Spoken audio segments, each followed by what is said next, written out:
Too Much Information is a production of iHeart Radio.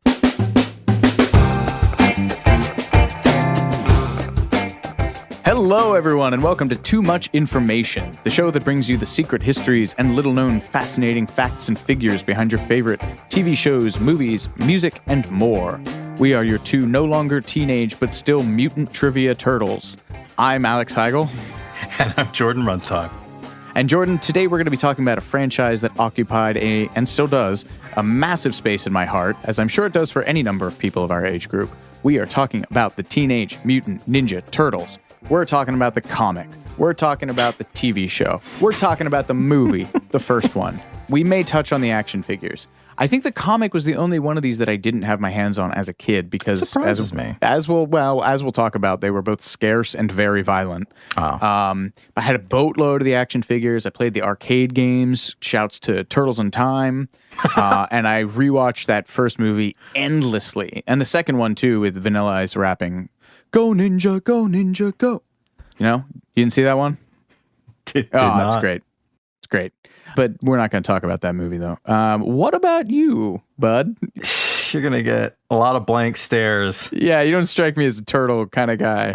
No, I was more of a Thomas the Tank Engine kind of guy at around this time of my life. Yeah, I completely and utterly missed this. It felt vaguely offensive to my Italian relatives. And that is my one and only takeaway from the Teenage Mutant Ninja Turtles as a kid. Yeah, I wish I could add anything to this at all. Until speaking with you, I had no idea if this was primarily a movie property, a TV show property, a video game property, or comic property, or what.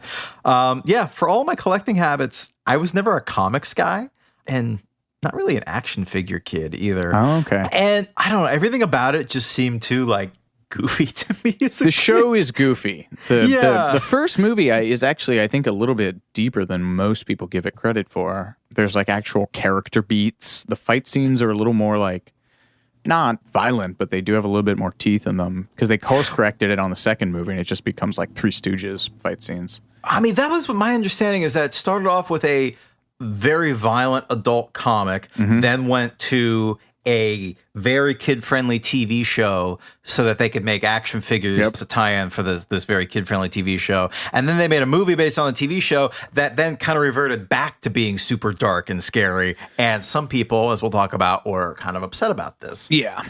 So now that you've basically given away the entire narrative arc of this episode, thanks, folks, for listening. So from the Marvel Comics connection to the Turtles to the strange roundabout role of LA stand-up comedy in getting the film made, to the mind-boggling live music tour that the Turtles undertook in their prime years, we'll say. Here's everything you didn't know about the Teenage Mutant Ninja Turtles.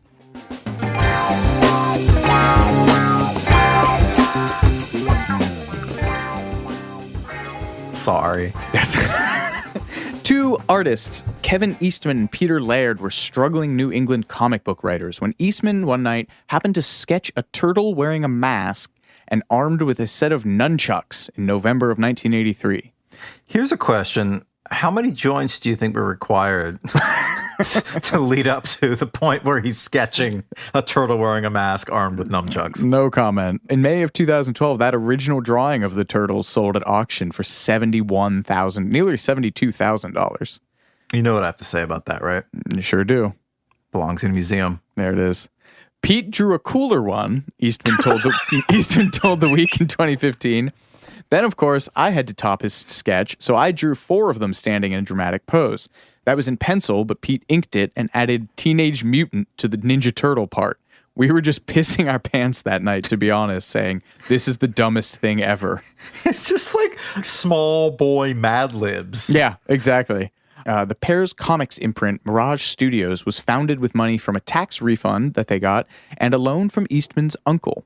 And Laird was so moved by this gesture that he would later found the Zarek Foundation, which for 20 years awarded self-publishing grants to comic book creators, as well as qualified charitable and nonprofit organizations. He gave back, in other words.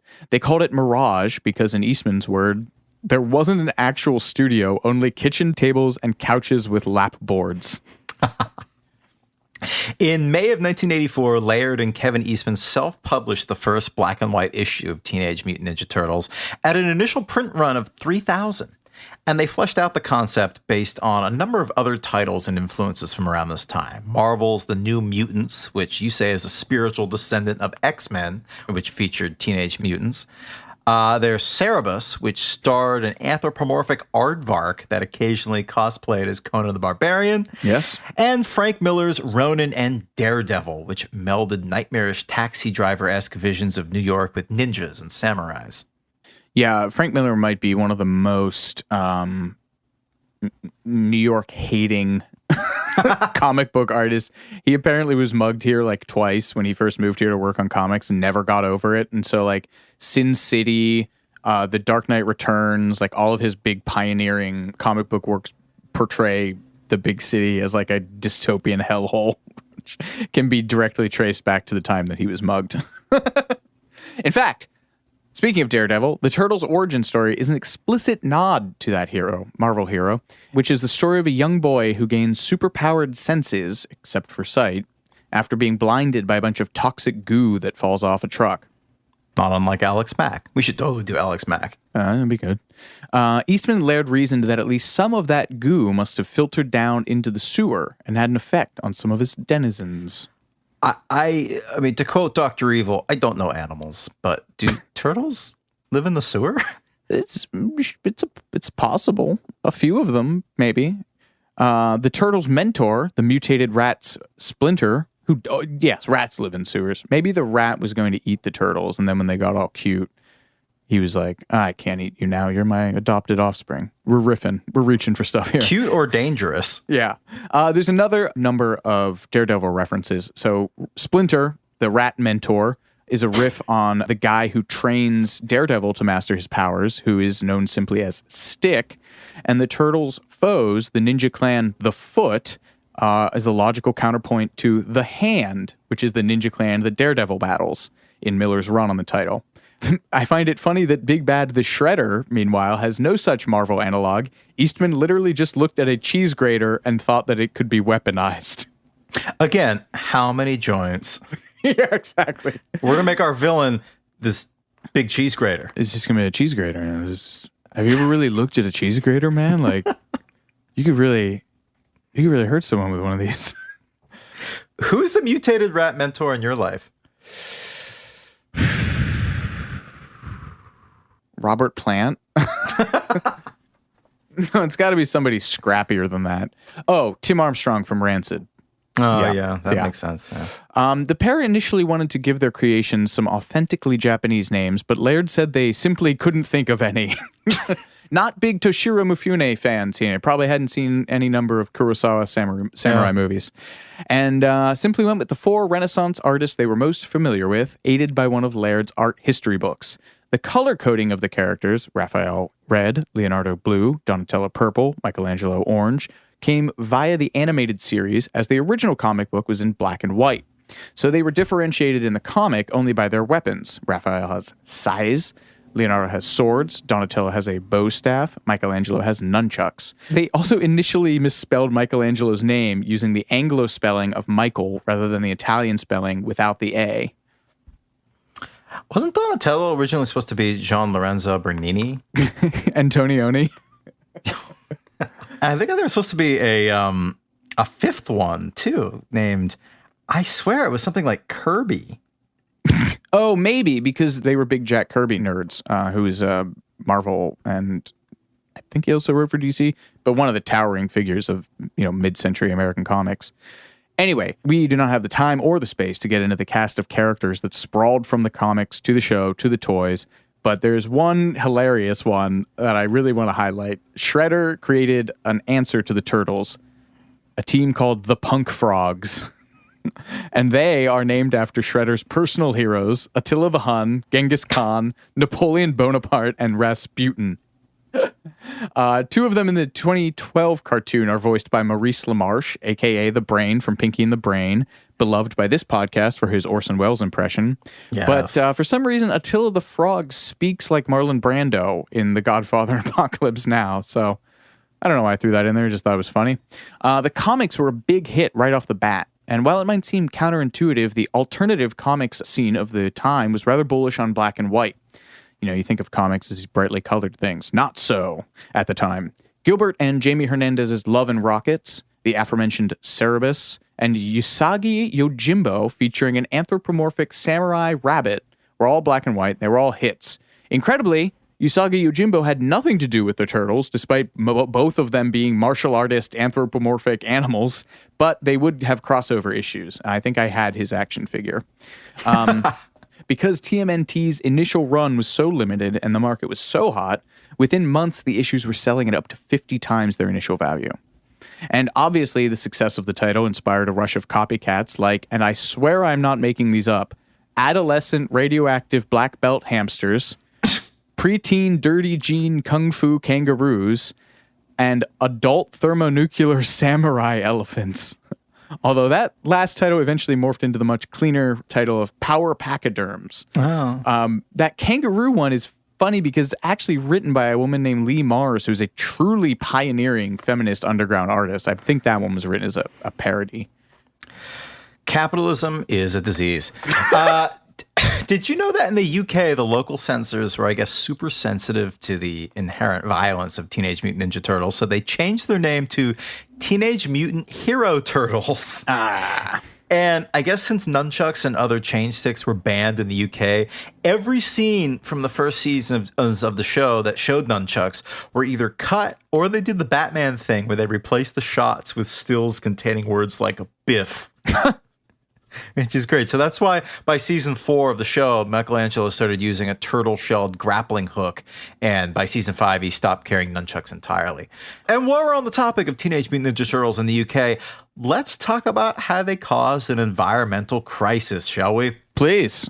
So fans across the pond began buying red-eared sliders, which are a type of turtle, in droves, only to realize that turtles in real life are not as dynamic and active as the ones in the show. So as a result, dissatisfied customers released turtles into the wild, which caused a serious ecological problem that continues to this day. It's an invasive species, baby. Yeah, I think it's like one of the most. Good Lord. But getting back to happier times, in 1986, the success of the comic books puts Teenage Mutant Ninja Turtles on the radar of a New York licensing agent named Mark Friedman. And Friedman was in the process of founding his own licensing company, Surge Licensing, and had previously handled the licensing of Hanna-Barbera's library of characters. And he said, I was at a low point in my licensing career. This is him talking to the New York Times in 1989. Then someone told me about a Teenage Mutant Turtle. I was looking for a property, but I thought it was a joke. I just want to read that in Clint Eastwood's voice. I was at a low point. Someone told me about a Teenage Mutant Ninja Turtle. Stares manfully off into the distance. So this Freeman guy pitched the idea of licensing the Turtles to Eastman and Laird, the creators of Teenage Mutant Ninja Turtles, as a toy line initially, and they inked a $150,000 deal with Playmates Toys to start a line. After being rejected by a number of toy companies, sort of a theme for this, shockingly, Teenage Mutant Ninja Turtles was a tough sell for toy makers, television networks, and film studios. But however, Playmates, as we touched on at the top of the episode, insisted that a cartoon series for Teenage Mutant Ninja Turtles be produced so that they could make the toys as sort of a tie-in brand. And this tracks with the trends of the time. This was the era in which very kind of adult film properties were being marketed with toy lines and animated series. You have G.I. Joe and Transformers, but you also have the animated series based on Rambo and RoboCop. And you say there were toy lines around this time based on the Alien and Predator characters, along with Swamp Thing, which, despite the cheesy live-action movies in the 80s, is a comic in which the main love interest has hallucinogenic sex with the titular sentient mass of plant life.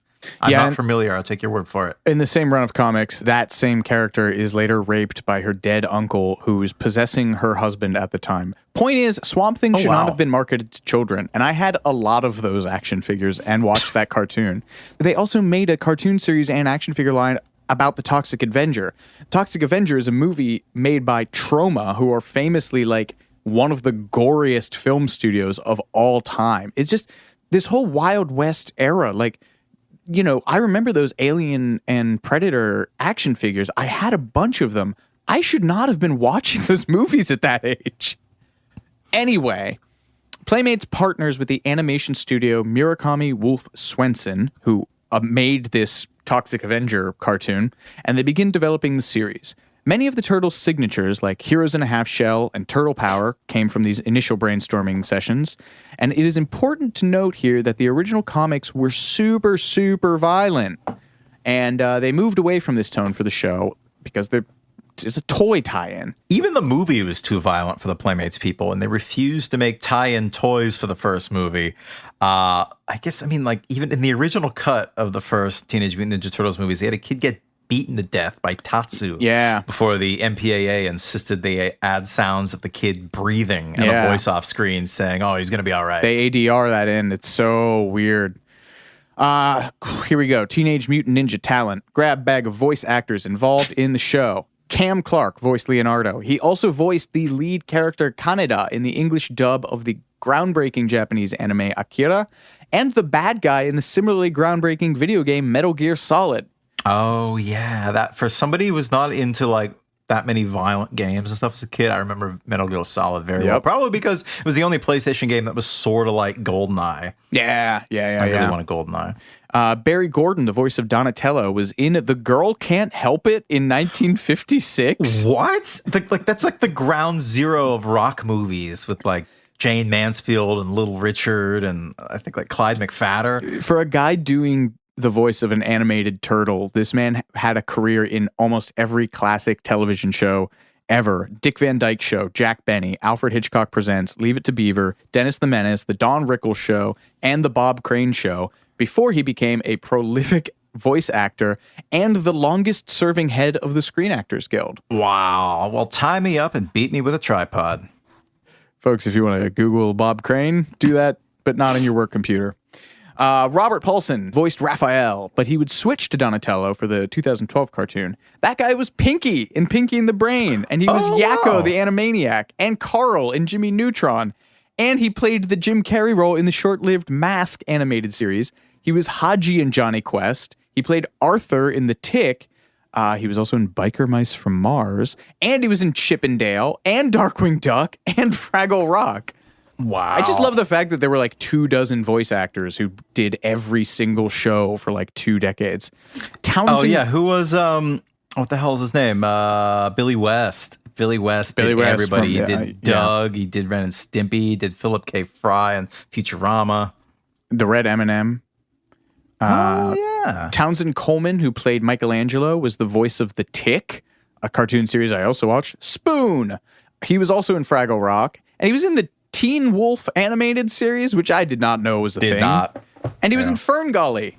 Oh, yeah. I don't remember who, but he's in Ferngully. Yeah, I looked it up and I wasn't familiar with the character, so I lost interest. James Avery, Uncle Phil from Fresh Prince, played Shredder. And then the guy who took over that role from him, Jim Cummings, was Winnie the friggin' Pooh and Tigger and Darkwing Duck, and he took over Scar's song Be Prepared in The Lion King when Jeremy Irons developed voice problems trying to sing it.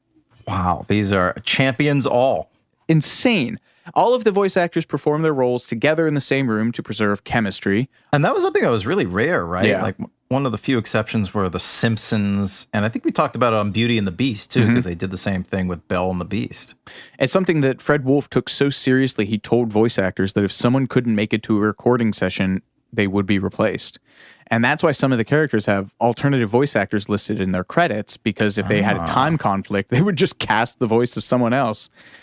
Despite that bit of production-related callousness, the voice of April O'Neil, Renee Jacobs, said it did create the intended atmosphere of camaraderie. She said, we played off each other. There was a lot of ad-libbing.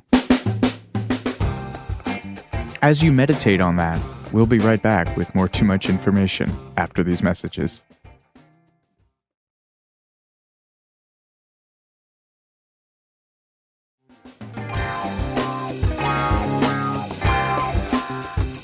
And now, folks, we must get into the little segment I like to call Teenage Mutant Ninja Slang.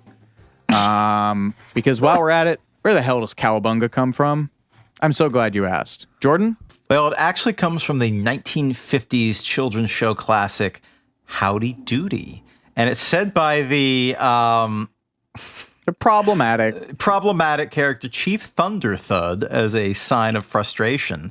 His friend was Chief Featherman, but what do you expect? This was the show that popularized the term peanut gallery. That's where all the kids sat off screen. But Howdy Doody was like the kid show of the 50s. Yeah. It's like a huge deal. Has a absolutely horrifying character. Please, if you're not familiar, if you don't know what a Howdy Doody is, you don't need to find out. And especially if you're afraid of clowns or ventriloquist dummies. Yeah. Somehow it got adopted by surfers in the following decade.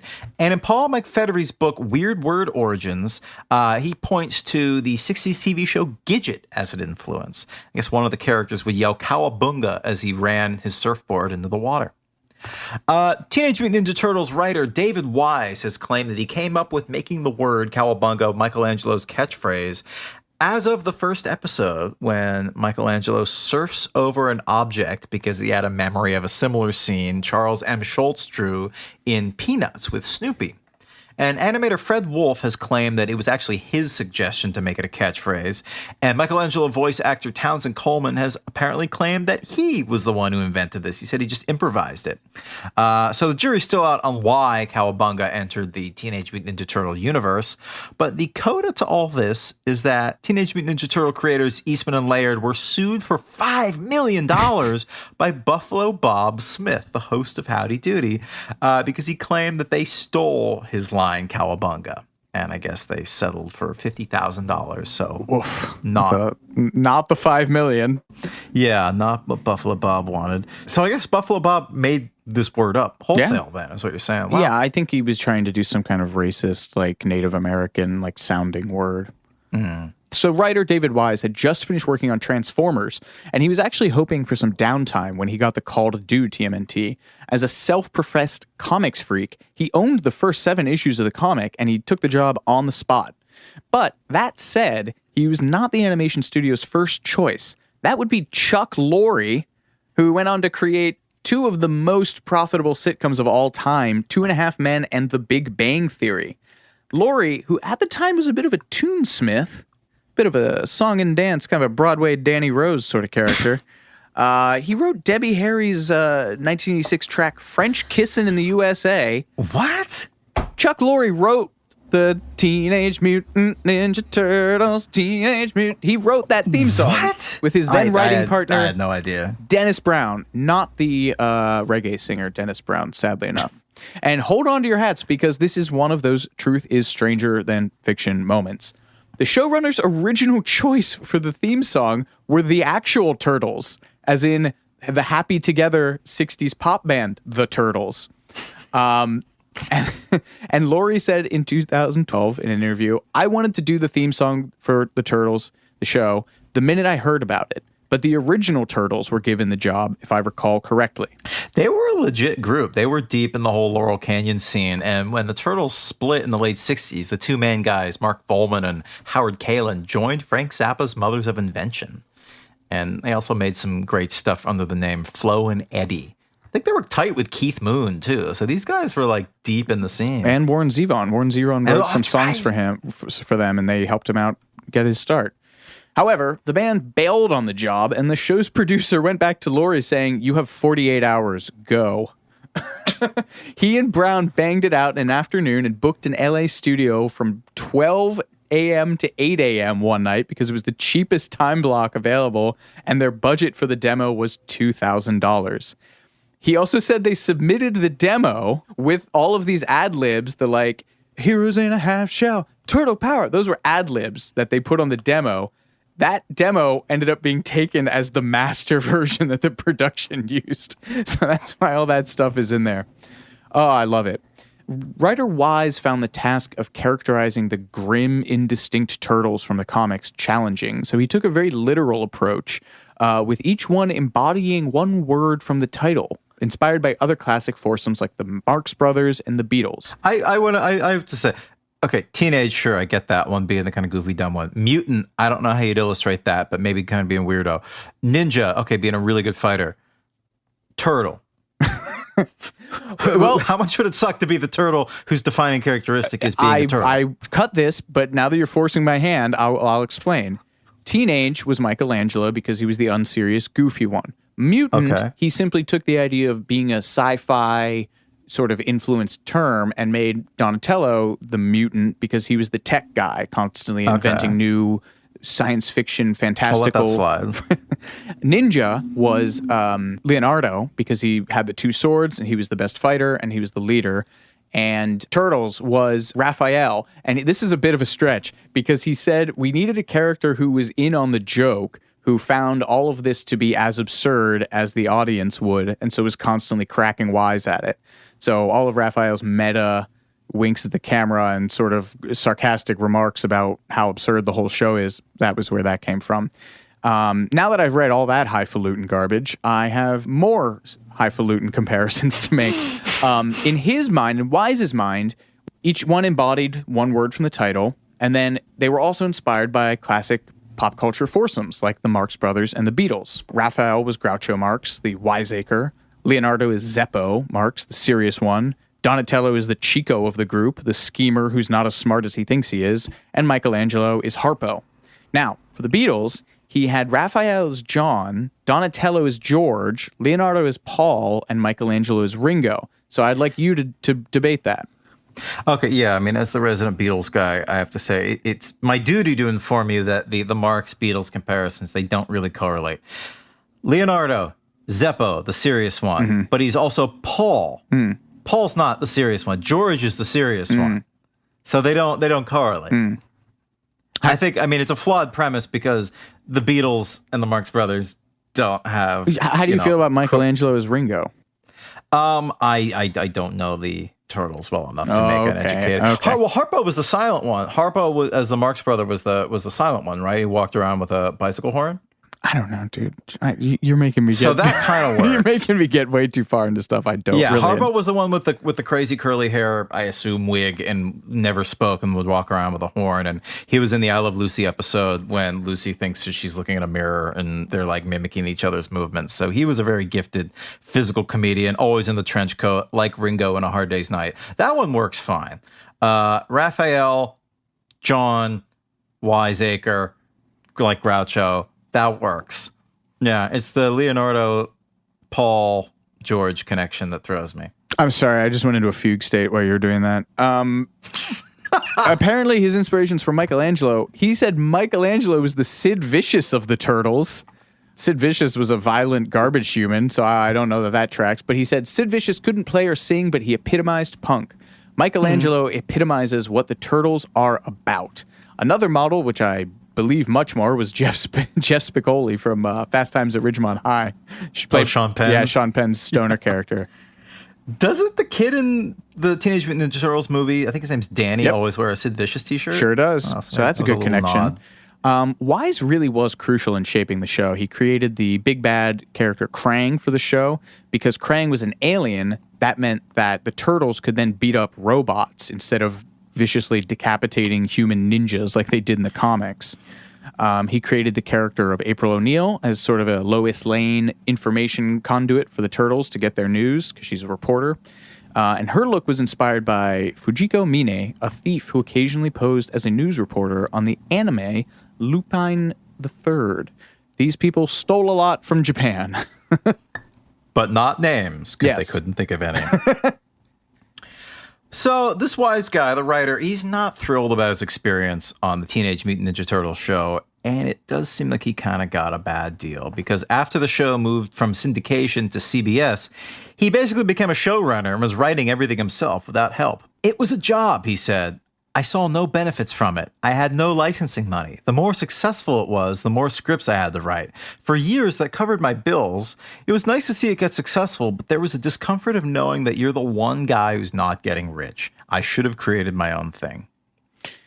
Yeah, I mean, I feel bad for him. Eastman, because of what here, Eastman and Laird created them, but me and Playmates and Fred Wolf made them popular, is what he said. I put a lot of myself into that show.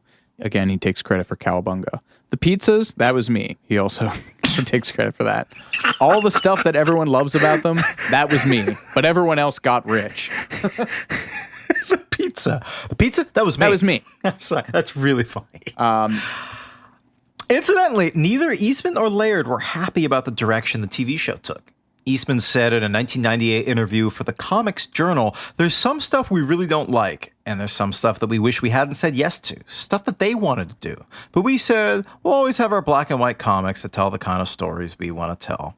And Laird wrote on his blog in March 2012, "Had I, again, speaking solely for myself and not for Kevin, been making the key creative decisions for that first animated series, it would have been very different. Among other things, there would likely have been no moronic henchmen like Bebop and Rocksteady. The Shredder would have been seriously malevolent. April would not have been a reporter and constantly need to be rescued by the Turtles. The Turtles would not have been so ridiculously obsessed with pizza, and the Shredder would not have had as one of his businesses a restaurant called Ninja Pizza, and the show would have not had a joke or a gag every 5 seconds." I also think it's interesting that Laird and Eastman sort of drifted apart. They really hadn't spent much time together since 1993. So like right when the movies start, that's probably around the third movie when the quality starts taking a dive. So it sounds like they had a split, which may or may not have been acrimonious. But anyway, the toys hit the market in the summer of 1988 after the show debuted in December of 87, right around my birthday. For the next 9 years, Playmates produced around 400 Teenage Mutant Ninja Turtle figures, as well as dozens of vehicles and playsets. And for the first 4 years of that stretch, about $1.1 billion worth of toys were sold. Good Lord. Making Teenage Mutant Ninja Turtles the number 3 top-selling toy figures ever at the time, behind only G.I. Joe and Star Wars. I absolutely don't have much to say about the toys, and apparently neither do you, but they are an interesting bit of synergy.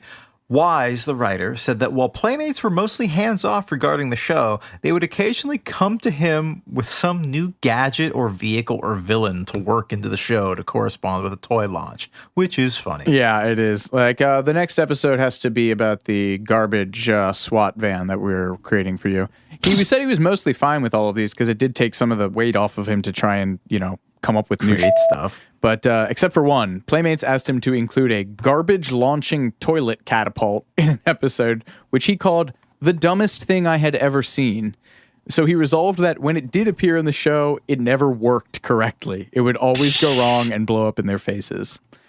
Now, I heard that garbage-launching toilet catapult was the prototype name for Twitter. That was a good one. Thanks. Is that off the top of your head? Yeah. Nice. Teenage Mutant Ninja Movie. At long last, we come to the meat of the story. In 1988, the show is a success, but superhero movies were considered box office poison following the massive flop of Howard the Duck. That's shocking to me. I didn't realize that superhero movies were ever considered box office poison. Well, given the time we live in now, Well, because this is in the extremely specific window when Howard the Duck had flopped hugely, and I think Masters of the Universe was also kind of a flop around this time, and then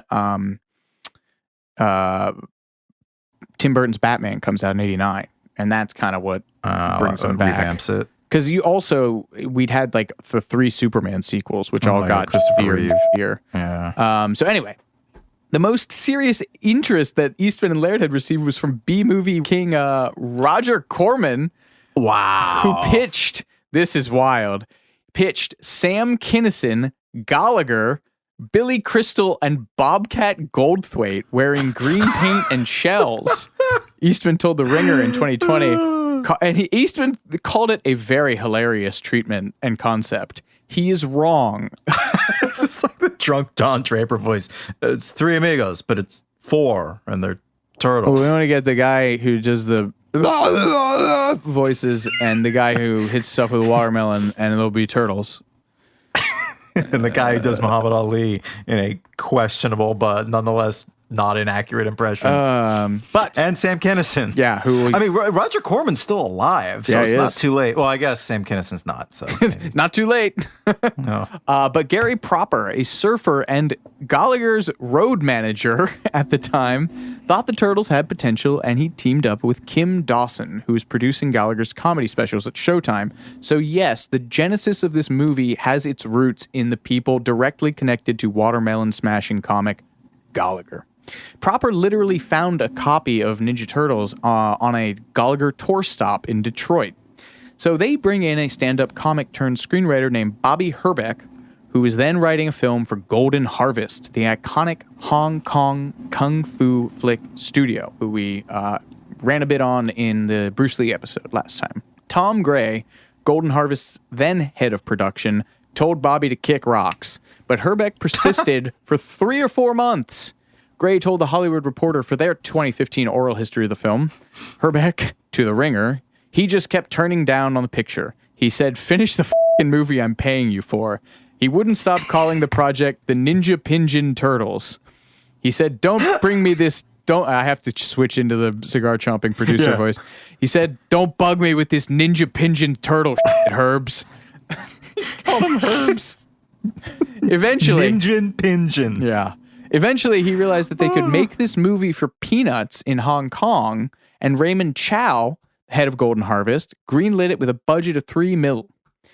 Not much. The continual through line for the making of this film is that most of the adults just thought they were bad for trying, and then they would consult with their kids or their friends who had kids, and the children would begin levitating off the ground with their eyes glowing, and that convinced them.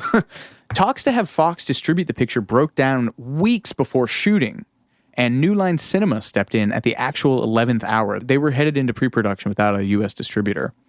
New Line was still kind of the proverbial new kids on the block. It was referred to in industry circles, perhaps derisively, as the house that Freddy built, because their first release was Nightmare on Elm Street, and all of its sequels throughout the 80s basically built that studio from the ground up. But still, in some ways, this was a shoestring production. Except for some establishing shots, none of it is filmed in New York. And for example, Domino's is in the film because they needed free pizza. Even so, the director Steve Barron says they ran out of money with 10 to 12 pages of script left to shoot and had to make it work in the editing bay with the woman who would go on to become Quentin Tarantino's longtime editor, Sally Menke. Good for her, man. Working with Quentin Tarantino must qualify you for the sainthood. Herbeck flies to Northampton, Massachusetts to meet with Eastman and Laird, which did not go well. He said, I thought I'm there for a month max. This is to THR. I was wrong. It was 6 to 8 weeks. Never saw 2 guys who disagreed so much. Peter, from the beginning, he didn't think much of me as a writer. I was a Hollywood type infringing on his artistic chops and characters. But eventually, they reach a rapprochement, and Herbeck flies to London to meet with director Steve Barron, who was then a hotshot music video director coming off some technologically advanced clips for the time, like Michael Jackson's Billie Jean with the sidewalks that light up, Aha's Take On Me, which combined, by hand animation with filmed elements, and Dire Straits' Money for Nothing, which you will remember has some embarrassing computer animation, but still very groundbreaking for its time. Here's a question, and I've seen some comments of people talking about our Roger Rabbit episode who know a lot about animation, requesting that we have animation experts on next time we do a show on that. Oh no, did we get heard you? Oh no. Just they just thought we could get more into the weeds with that. Oh. But so I want to ask you now. Do you think that this Steve Barron guy had any conversations with the Who Framed Roger Rabbit people because of the Aha Take On Me video that blended live action and animation in a really, non-Mary Poppins kind of way? That's a great question. That's a great question because he's London based and they did Roger Rabbit in London. That is a great question. Maybe. It seems plausible to me. But crucially, Jim Henson's Muppet Shop would be handling the Turtles because Barron had worked with them for Henson's TV show, The Storyteller. And they wanted the Turtles to be able to do backflips and fight. And so the budget for the Hensons alone was going to come in at $3 million, which was originally what had been budgeted for the whole film. Eventually, the film's total price tag ballooned to $13 million. Henson loves Steve, producer Simon Felds told THR. The Creature Shop had never lent their name to an outside project, and I don't think they ever did again. Ooh, yeah, we'll get more on that later, but I don't think Jim Henson was happy with the result of the Teenage Mutant Ninja Turtle movie.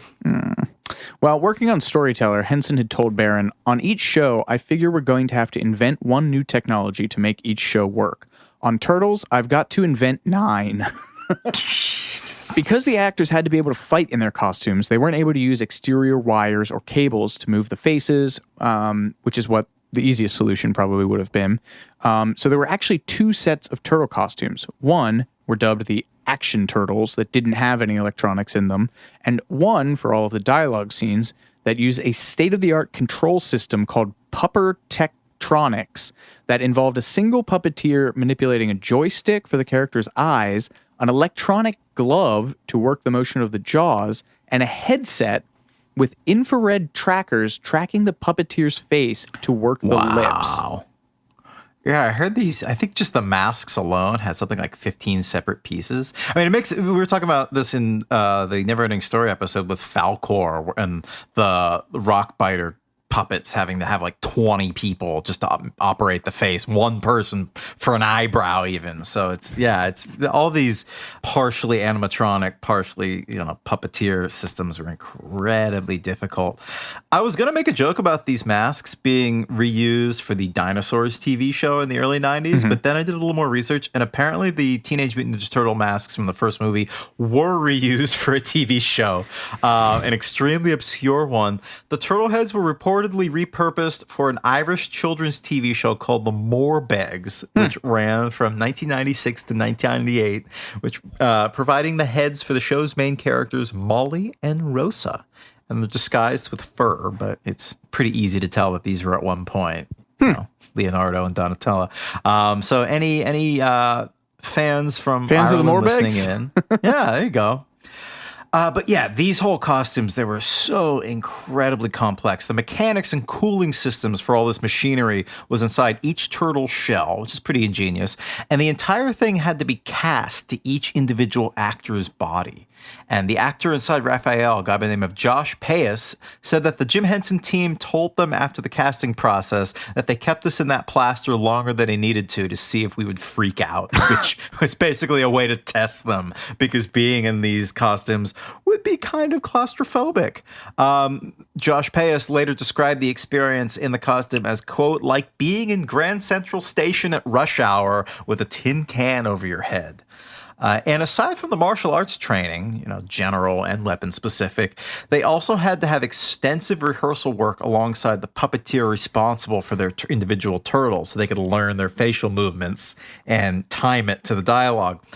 I read it took 2 people to operate the face, and Payas is the only actor who both provided the voice and was also in the suit. Brian Tocci of Revenge of the Nerds and Police Academy fame voiced Leonardo.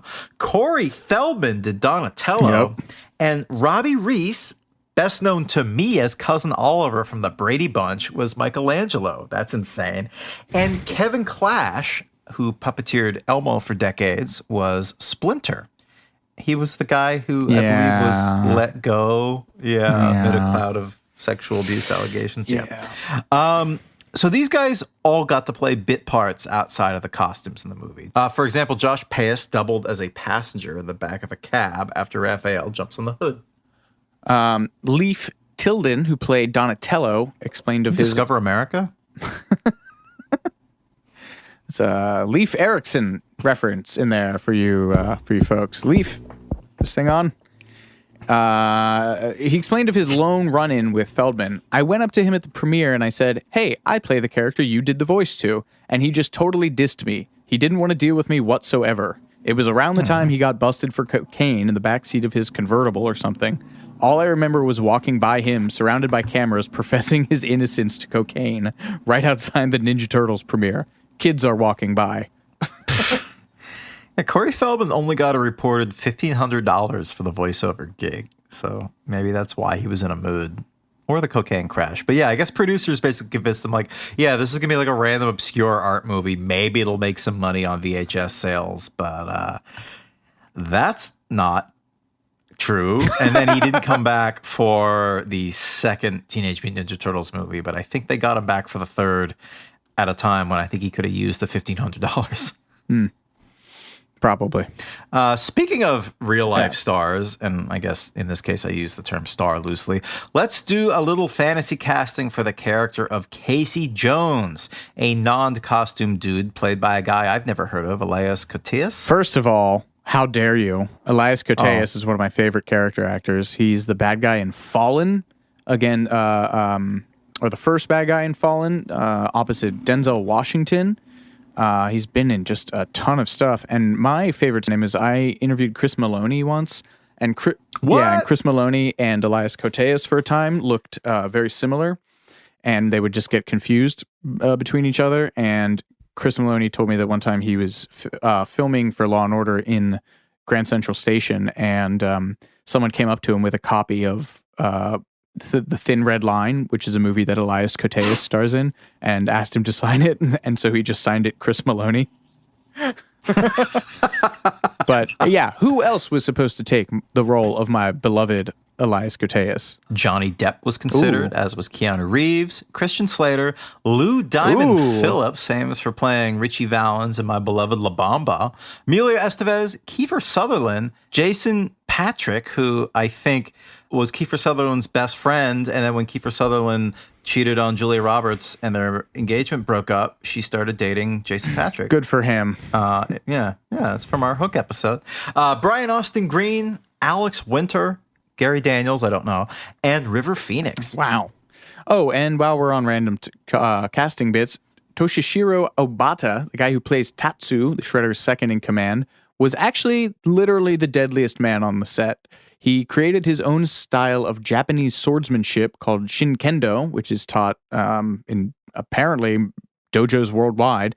And he wrote a book about samurai swordsmanship called Crimson Steel, which fucking whips. Damn. We're going to take a quick break, but we'll be right back with more Too Much Information in just a moment.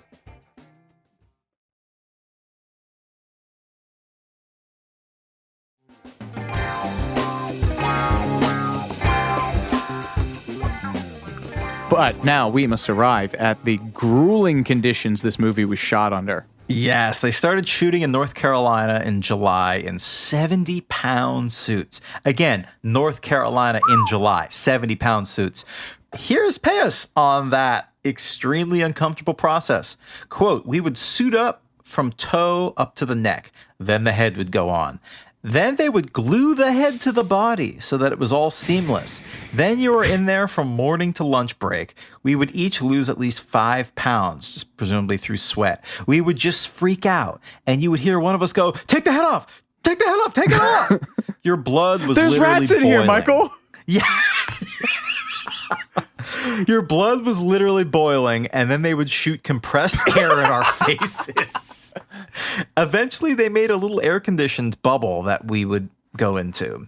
And one of the stuntmen later said they needed to drink a gallon of water per day to keep hydrated inside the hot suit, which would probably have the unintended side effect of having to then remove the suit to go to the bathroom. I can't imagine. Also, they were sculpted out of latex, which is not a famously water-friendly substance. And so, since obviously a good number of scenes take place in a sewer, there was a fair amount of falling. The opening scene of them just walking through the sewer took something like 8 or 9 hours and nearly 40 takes because they just kept falling. Imagine Kubrick directing that. And I guess the sewers also caused a problem because the suits were so huge that they couldn't fit in normal-sized manholes. So they had to make larger, custom-sized ones. And I guess they had this plan to make like an underground, like for the sewer, to make like an underground room that was like 8, like they're just going to dig 8 feet into the ground. But then when they got to 5 feet, it all started flooding and like collapsing in on itself. Oh, man. They couldn't even relax all the way in these things. Stephen Barron said, "We built them these little horses, like sawhorses, to sit on. That was the only comfortable position in which they could rest rather than take the head off and then spend half an hour putting it back on. They would go into these resting positions on these jury-rigged seats." And he said it was sort of like a Damien Hirst exhibition. And these suits were so cumbersome that they obviously impeded the actors' movements. So they actually had to shoot them moving at a slower frame rate and then speed it up in post-production to make it seem like they were moving at a normal speed. Another fun thing to picture is that since they were filming close to the Wilmington airport, the radio frequencies the technology used would get crossed with the airport, a la Spinal Tap. So they would just start spouting airport jargon randomly. Or as Barron colorfully explains, suddenly Michelangelo's mouth would get crazy, like spinning, and his eyes would just go dead and his lids would just shut. So at random parts, you would just have them be possessed, essentially. Oh, I love that. Speaking of on-set stuff, I guess the farmhouse where the Turtles hide out is actually located in the city of Northampton, Massachusetts, where the Turtles creators Kevin Laird and Peter Eastman first met, and I think where they were living when they created them. So I thought was cool. It's also cool for me as a Massachusetts kid. I figured. Used to go out there sometimes. It's a cool town. We have our obligatory Robin Williams is the best moment. Judith Hoag, who plays April, was finishing a movie called Cadillac Man with Robin Williams at the time and doing pre-pro on Turtles at the same time. So she'd fly out from the Cadillac Man set on Friday to do pre-pro on Turtles, and at some point Robin was like, "Man, you've been, banging out of here like a bat out of hell. Where are you going?" And she was a little embarrassed to actually tell him because it's, I'm doing a movie called Teenage Mutant Ninja Turtles. But turns out Robin was a huge fan of the comics and owned all of them. Of course he was. Which, as you remember, was an expensive proposition at the time. And she said he lost his mind when she told him and was so excited for her to be in the movie. Yeah, I guess lent her some of the earlier, rarer comic books that she used as research to get into the character. I mean, that. Of course he loved this. He named his daughter Zelda after the video game. Like, this makes total sense. I love that. Also considered for the role of April, early on at least, were Jennifer Beals, Marissa Tomei, Sandra Bullock, Nicole Kidman, Melanie Griffith, Sean Young, Lorraine Bracco, Winona Ryder, and Brooke Shields. And this gets us into probably one of my favorite anecdotes about the production of this movie. Apparently, the Henson family were super into bowling, and Jim Henson was a kegler. He was very good at bowling. And there was a local bowling alley that I guess flipped their operating hours to accommodate the shoot so that the cast and crew would wander in the early morning hours after shooting all night. And Jim Henson would literally be the last person in this bowling alley. And someone would have to remind him that he needed to sleep before shooting resumed in the evening because he was such passionate about bowling and passionate about Teenage Mutant Ninja Turtles, I guess. But despite his apparent enthusiasm during the production, Henson later said he was dissatisfied with the final film due to the violent overtones, calling it, quote, excessive, pointless, and not his style. And making this even sadder, I'm pretty sure this was Jim Henson's last major film project. The Teenage Mutant Ninja Turtle movie was released just 2 months before he died, I think. That's rough. And things got weird when the film's sequel included a tribute to Jim Henson, and Henson's kids were said to consider the credit inappropriate due to his mixed feelings about working on the original. Anyway, on a related note, director Steve Barron was fired by the studio towards the end of the production because they thought his vision was too dark.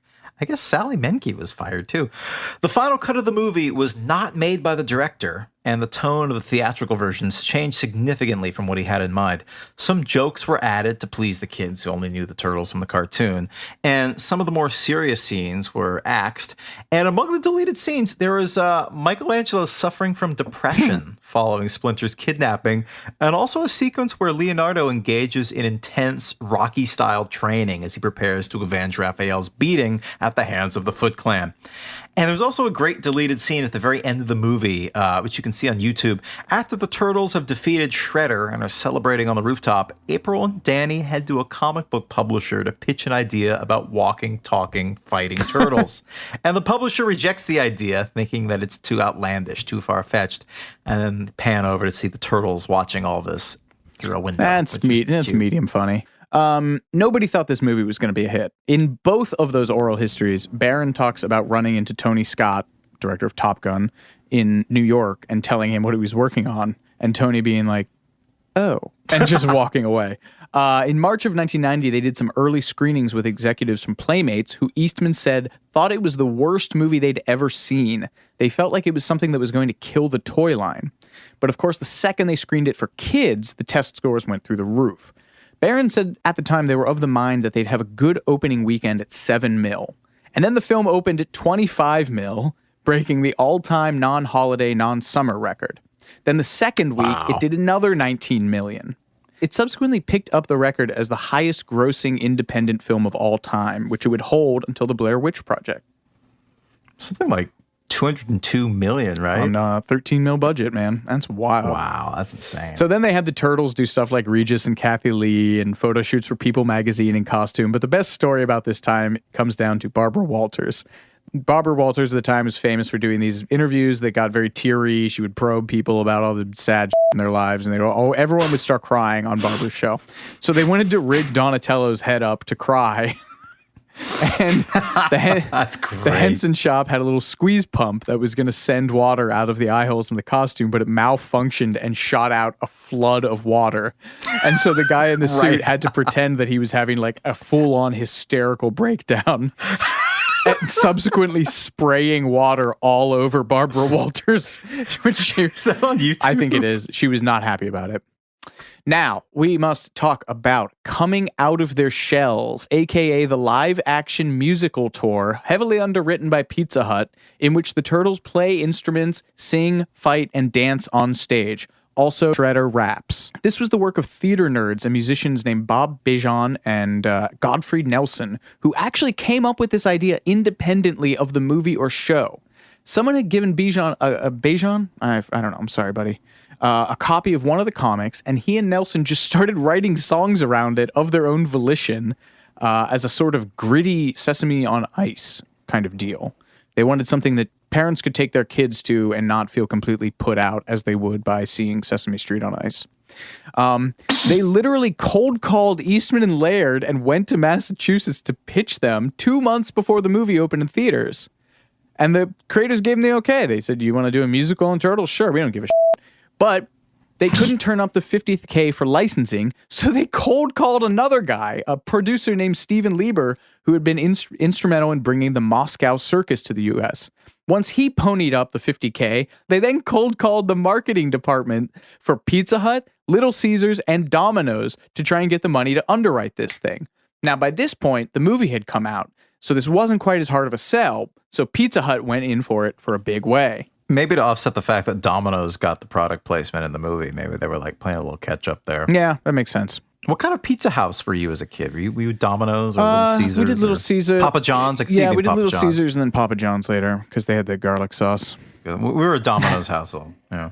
Pizza Hut bought 3 million records up front, buying it before we'd even really done the master recordings. They bought them on the demos. They bought 3 million records at $3 a piece. Bejan told GameSpot last year. They also committed to, at the time, an astronomical $20 million advertising campaign and a broadcast of a primetime television commercial. So they record this record in New York and Los Angeles with producer Keith Forsey, who recorded Billy Idol and co-wrote Don't You Forget About Me with Simple Minds. And they ready a live pay-per-view broadcast from f***ing Radio City Music Hall. Just the notion that these guys, of their own volition, wrote a bunch of songs, cold called every party involved. Like, this thing was like written in the stars. They also secure an appearance on the Oprah Winfrey Show, during which it is heavily implied that April and the Turtles have had sex. It's a weird interview. You can see it. And they also got to sing the national anthem at a Yankees game. Oh. Yeah. Yeah, the whole April thing is kind of weird. There was an episode, I think, called April Fools, where she shows up in a gown and not her trademark yellow raincoat, and for some reason, and they basically catcall her. So, yeah, this all scans. There's a lot of Turtles April-themed porn out there, I'm just telling you. Oh, is it worse? Is it better or worse? Than Hexus? Than the Hexus Fern Gully, yeah. Couldn't say. Depends on your personal preference. Or your definition of better or worse. One thing that the show is frequently remembered for is that the Turtles are wearing denim vests with sweatshirts tied around their waists and that they're conspicuously missing their shells. And this was because 2 of the Turtle actors had passed out midway through the first in-costume run of the 2-hour show due to the stress of dancing and fighting in these costumes. So they just axed the shell part of it and gave them this grunge look. They also nearly torched the Radio City curtain in front of the FDNY. Bajan said, we were doing a run-through and final dress rehearsal in front of the fire marshals with all the pyrotechnics and everything, which entailed sewer lids shooting off the stage and the turtles being raised up on elevators through them. There were too many fireworks in one of them, and the sewer lid catches on fire and goes through the ceiling where the big red Radio City Music Hall curtain is, and the fringe of it starts to catch fire. That was very auspicious right before opening, he said. Anyway, this also launched with a 2-hour making-of documentary, which you can still see. The soundtrack album is still out there. Toured for 40 dates, and while I cannot find the sales figures, it clearly lives on in the hearts and minds of the internet because one of the songs has been reissued as a limited press for Record Store Days. Oh my gosh. A toy company produced a line of action figures based on how they're dressed in the stage show. There's even a group of fans that cosplay as the band to perform all of the music at conventions, and they have solicited the original costumes in which to do so. Such is the power of the Turtles. We've reached the end. Cowabunga. But I want to go out on a Henson quote that Tilden remembers from shooting in North Carolina. And he says, Henson told him, if you want to be fascinating, be fascinated.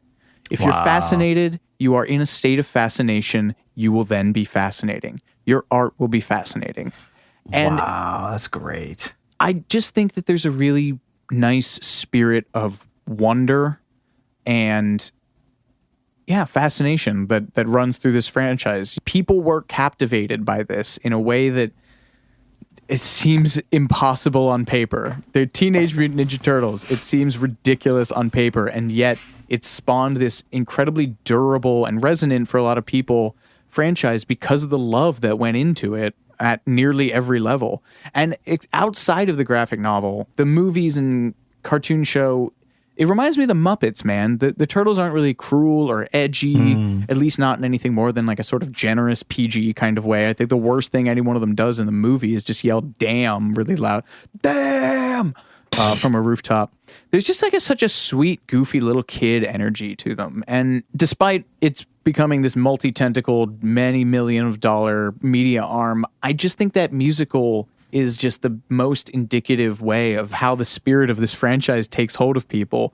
Two guys of their own volition decided to write a bunch of songs about the Ninja Turtles and cold called it and got all these people, got all this money, got Pizza Hut on board and launched a nationwide tour just because of how much they loved it. I mean, if that's not follow your bliss, I don't know what is. Folks, thank you for listening. And everyone say it with me now. Cowabunga, dudes. Cowabunga, dudes. This has been Too Much Information. I'm Alex Heigl. And I'm Jordan Runtagh. We'll catch you next time.